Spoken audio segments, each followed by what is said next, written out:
చంద్రబాబు నాయుడు గారి నాయకత్వంలో ఉన్నటువంటి కూటమి ప్రభుత్వం అధికారంలోకి వచ్చింది.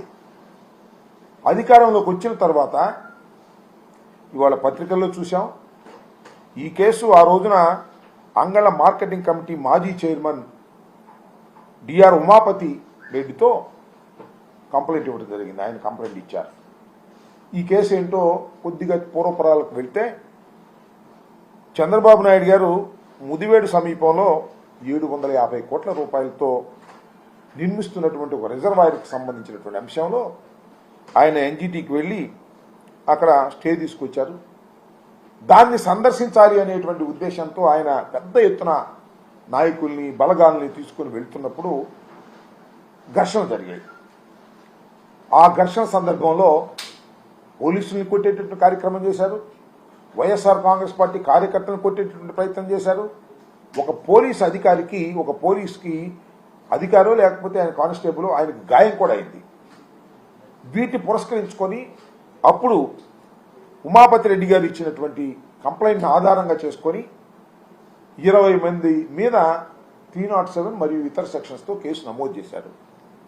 జనరల్గా కేసు నమోదు చేసిన తర్వాత దాని యొక్క న్యాచురల్ కోర్స్ ఏంటంటే ఇన్వెస్టిగేషన్ చేస్తారు, ఆ తరువాత ఛార్జ్షీట్ ఫైల్ చేస్తారు, కోర్టులో విచారణ జరిగిన తర్వాత దానిలో వాస్తవాలు ఉంటే శిక్షిస్తారు, లేకపోతే లేదు. ఇది అందరికీ తెలిసినటువంటి ప్రొసీజర్.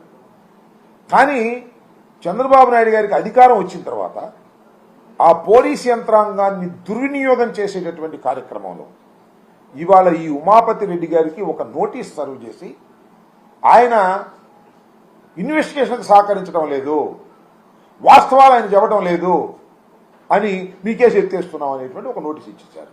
ఎంత దారుణం అండి ఇది! ప్రజాస్వామ్య దేశంలో అతను ముఖ్యమంత్రి కావచ్చు, ప్రధానమంత్రి కావచ్చు, ఎంత గొప్పవారైనా కావచ్చు, ఒకసారి కేసు రిజిస్టర్ అయిన తర్వాత అది కోర్టుకు వెళ్ళకోకుండానే దాన్ని పోలీసులు ఇన్వెస్టిగేషన్లోనే క్లోజ్ చేయాలనే ప్రయత్నం చేయటం అనేది అధికారంలో ఉన్నాడు కాబట్టి చంద్రబాబు నాయుడు గారు చేసుకుంటున్నారు. ఈ ధర్మమేనా అని అడుగుతా ఉన్నాను. రేపైనా ఇంతే కదా. ఇంకో కేసు వచ్చినా కూడా ఏదైనా కేసులు జరిగితే ఇన్వెస్టిగేషన్లోనే దాన్ని తొక్కేసి నేరస్తుల్ని పక్కన పెట్టేసేటటువంటి ఒక దుష్ట సాంప్రదాయాన్ని నారా చంద్రబాబు నాయుడు గారు తీసుకురావడం అనేది చాలా దురదృష్టకరమైనటువంటి పరిణామం.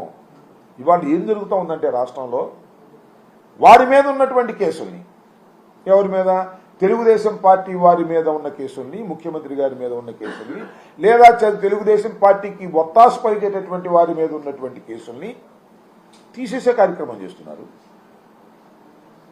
జగన్మోహన్ రెడ్డి గారు వైఎస్ఆర్ కాంగ్రెస్ పార్టీ మీద కొత్త కేసులు సృష్టించి పెడుతున్నారు.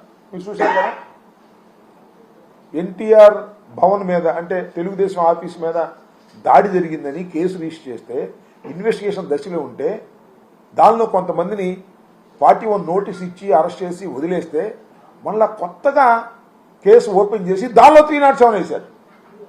దానిలో 307 వేసి మళ్ళా కొత్త వారిని అరెస్ట్ చేయాలనేటువంటి ప్రయత్నం చేస్తే కొంతమంది అరెస్ట్ చేశారు, కొంతమంది బెయిల్కి వెళ్ళారు. ఈ విధంగా పోలీసుల్ని, పోలీసు వ్యవస్థని ఉపయోగించుకొని తెలుగుదేశం పార్టీ వారినేమో కేసు నుంచి తప్పించేటటువంటి కార్యక్రమం.